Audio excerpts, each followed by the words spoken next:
नमस्कार साथियों, मैं Shafi Mohammad Saifi NCR express news से। हमारी एक श्रृंखला है शख्सियत। हम शख्सियत के तहत रूबरू करा रहे हैं प्रभावशाली लोगों से, और जो लोग समाज सेवा कर रहे हैं या अलग हटके कुछ उनमें खूबियां हैं। ऐसा ही एक परिवार है दनकौर क्षेत्र के गढ़ी आजमपुर गांव का। गढ़ी आजमपुर के तेज सिंह भाटी जी के पुत्र हैं राजन सिंह भाटी जी के पुत्र हैं अमित भाटी जी। आपको बता दें कि तेज सिंह भाटी जी भी दिल्ली पुलिस में रिटायर्ड हैं, और अभी हाल ही में राजन सिंह भाटी जी भी रिटायर्ड हुए, और अमित भाटी जी भी दिल्ली पुलिस की सेवा कर रहे हैं। तो हम बात करेंगे इनसे सबसे पहले इनकी पारिवारिक पृष्ठभूमि के बारे में, गांव से कैसे इन्होंने शुरुआत की और किस तरीके से ये परिवार, जो पूरा परिवार दिल्ली पुलिस की सेवा कर रहा है। आप जो देख रहे हो दनकौर क्षेत्र का गढ़ी आजमपुर गांव है। यहाँ के रहने वाले कन्हैया जी के पुत्र हैं तेज सिंह जी के पुत्र हैं राजन सिंह भाटी जी, और राजन सिंह भाटी जी के पुत्र हैं अमित भाटी जी। तेज सिंह जी जो हैं उनका आवास है कन्हैया जी के पुत्र हैं। इन्होंने सन 1961 में दिल्ली पुलिस में शुरुआत की, और जिसके ऊपर हम आपको ये पूरी खबर दिखा रहे हैं। इनकी 3 पीढ़ियाँ दिल्ली पुलिस में लगातार सेवा कर रही हैं। तो तेज सिंह जी, आपका सफ़र कब से शुरू हुआ? पढ़ाई आपने कहाँ तक की? पढ़ाई ग्रेजुएट। अच्छा, पुराने वक्त में आपने ग्रेजुएट की पढ़ाई, और फिर दिल्ली पुलिस में कब ज्वाइन हुए? 1961। और रिटायर कब हुए? रिटायर 2001 में। अच्छा, आपका परिवार, आपकी नौकरी से पहले परिवार के बारे में बताएं। आपने परिवार हमारे से जो बुजुर्ग थे वो सब किसान थे। ये हमारे पिताजी ने पढ़ाया, और फिर हम दिल्ली पुलिस में भर्ती हो।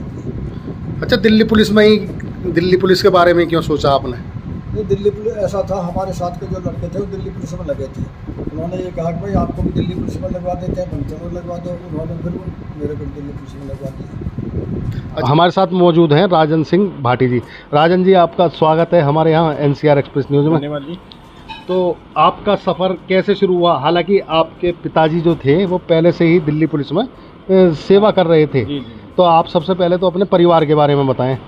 वो मेरे दादाजी कन्हैया जी थे, जो कि किसान थे, और मैं भी, मेरे पापा भी, और मैं किसान परिवार से बिलोंग करता हूँ। मेरे पापा सब इंस्पेक्टर दिल्ली पुलिस से रिटायर्ड हुए थे 2001 में। उन्होंने 1961 में ज्वाइनिंग की थी, और अब मैं भी जो है अभी 31 जुलाई 2022 को रिटायर हुआ हूँ एज ए सब इंस्पेक्टर। तो हमारे परिवार में मेरे पापा हैं, मेरे 2 चाचा हैं छोटे, हम 3 भाई हैं। एक मेरे बड़े भाई हैं, वो दिल्ली जल बोर्ड में हैं। मेरा एक छोटा भाई है, वो सीएसएफ में सब इंस्पेक्टर है, और मेरा बेटा है अमित भाटी, जो कि दिल्ली पुलिस में ही है। और मेरा एक छोटा बेटा है, वो अपना सेंट्रल गवर्नमेंट में वाटर रिसोर्सेज मंत्रालय में है एज ए सेक्शन ऑफिसर। अच्छा, ये हमारा पहले जब आपने नौकरी की शुरुआत की तो ग्रामीण क्षेत्र में उधर कुछ भी नहीं था। दनकौर क्षेत्र में वो जब आपके गांव के सामने से सड़क जा रही है, शायद वो भी नहीं थी जब आपकी ज्वाइनिंग हुई होगी। तो आप किस तरह ड्यूटी पर जाते थे? बिल्कुल सही बताया आपने। रास्ते बिल्कुल पगडंडी टाइप के थे, कच्चे रास्ते थे। बिल्कुल कहीं पानी का बहाव होता था, कहीं जब पानी भर जाता था कहीं डाले पर जाते थे, कहीं मतलब इधर उधर बच के जब स्टेशन पहुंचते थे। और रात को भी ऐसे ही आते थे। सड़क तो बहुत बाद में बनी है। अब तो काफ़ी अच्छा हो गया, जब से ग्रेटर नोएडा आया तब से तो काफ़ी बहुत विकास हुआ है। अच्छा, आपने दनकौर रेलवे स्टेशन से ट्रेन से यात्रा की पहले? जी। पहले मैं दिल्ली सुबह जाते थे, शाम को आते थे। कुछ टाइम में ऑफिस में रहा दिल्ली पुलिस ट्रैफिक पुलिस में, तो वहीं से अप डाउन करते थे डेली।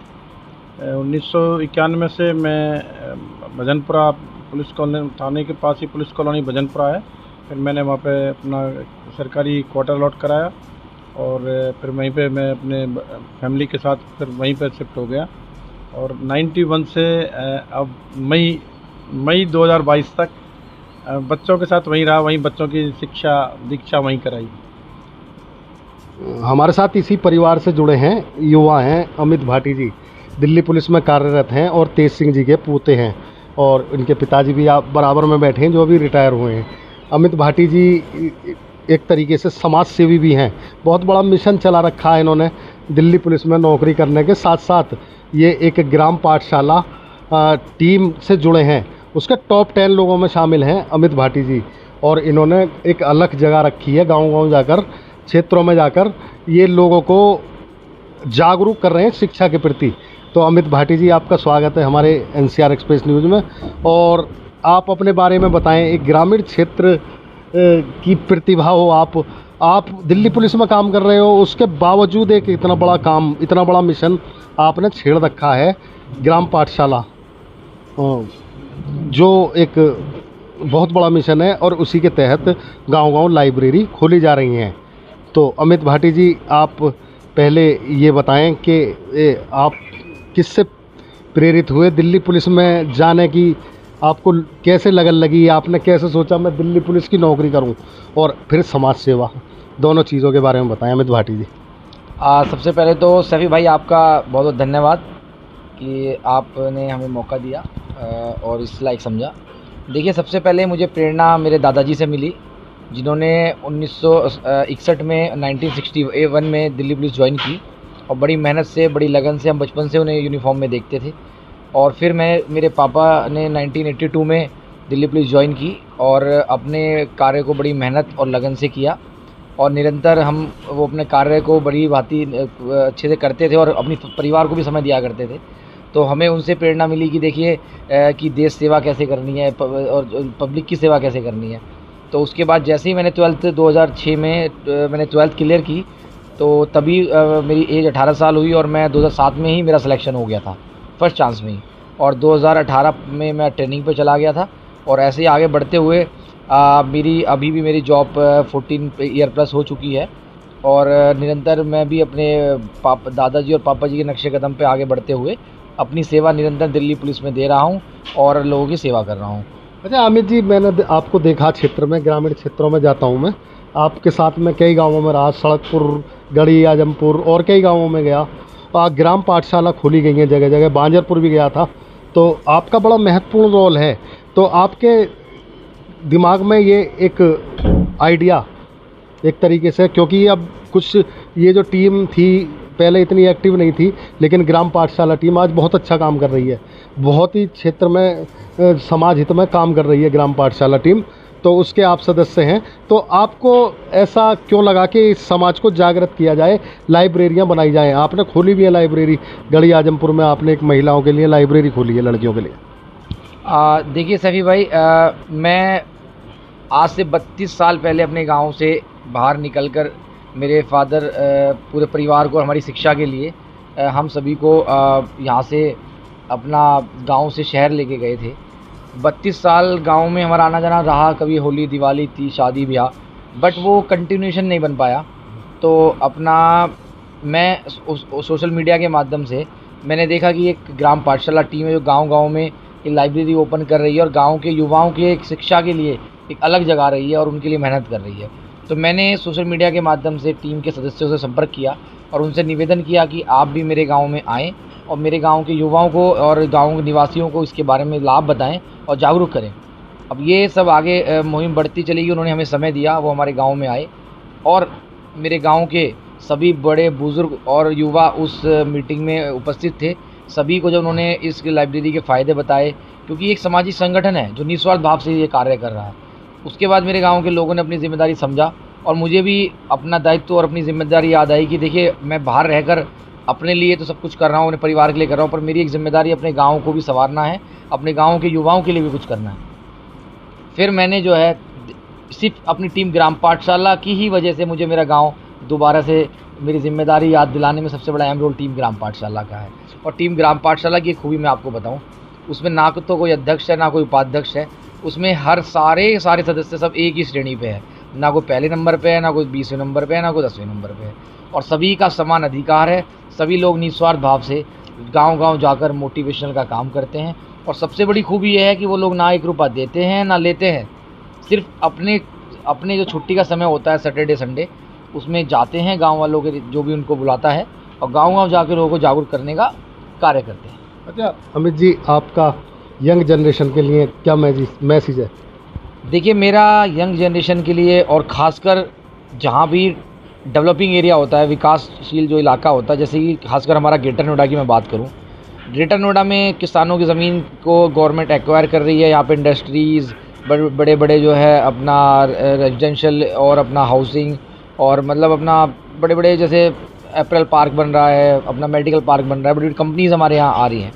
तो मैं युवाओं से ये जो है आग्रह भी करता हूँ और उनसे ये उम्मीद भी रखता हूँ और उन्हें बताना चाहता हूँ कि देखिए युवाओं से कि आपको देखो मेहनत तो करनी पड़ेगी। आप अब अगर आज मेहनत कर लेंगे तो इन कंपनियों में आप जीएम मैनेजर से स्टार्ट करेंगे और आप अगर जो है अपना मेहनत नहीं करेंगे तो आप इन कंपनियों में एक निचले तबके पे रहकर रात दिन मेहनत करने पड़ेंगे। जागना तो आपको रातों रातों पड़ेगा, या तो आज रात जाग लीजिए तो आगे की रात जो जीवन भर की रातें आराम से सुकून से सोइए, या आज सोइए तो आगे जागते रहिए। तो आपका जीवन, आपका कैरियर आपके हाथ में है कि आपको अधिकारी बनना है तो मेहनत कीजिए, नहीं बनना तो सब चीज़ आपके सामने। अच्छा, अपना कोई ऐसा अनुभव बताएं पुलिस के बारे में या ये जो समाज सेवा कर रहे हैं इसके बारे में, जब आपने अपने आप को बहुत अच्छा महसूस किया। देखिए, मैं आपको अपने बारे में बताता हूँ थोड़ा सा एक दो बहुत, क्योंकि मैं टीम ग्राम पाठशाला से पिछले लमसम 1-1.5 साल से जुड़ा हुआ हूँ। हम लोग एटा गए, हम लोग जिला एटा गए, वहाँ के जिलाधिकारी हैं श्री अंकित कुमार अग्रवाल। उन्होंने टीम ग्राम पाठशाला को अपने ज़िले में बुलाया कि आप भी मेरे ज़िले में आएँ और मेरे ज़िले में आकर गाँव के लोगों को मोटिवेट करें और उन्हें बताएं कि कैसे इसके क्या फ़ायदे हैं, क्या नुकसान है। इवन ये मान लीजिए कि एक छोटा मतलब युवा लड़का हमारे पास आता है और कहता है कि मेरे गाँव में केवल एक मैं अकेला ऐसा व्यक्ति हूँ जो ये चाहता है लाइब्रेरी बने, बाकी कोई नहीं चाहता। और वो युवा हमारे पास आया तो हमें भी लगा, तो अब उस गांव में लाइब्रेरी बनी और बनने के बाद जो है उस गांव में बदलाव भी देखने को मिले। और जिस गांव में लाइब्रेरी बनी है उस गांव में निरंतर बदलाव मिल भी रहे हैं, रिजल्ट मिल भी रहे हैं और आगे भी मिलते रहेंगे। जहाँ पहले 5 सिलेक्शन हुआ करते थे, आज वहाँ 10-15 सिलेक्शन हो रहे हैं।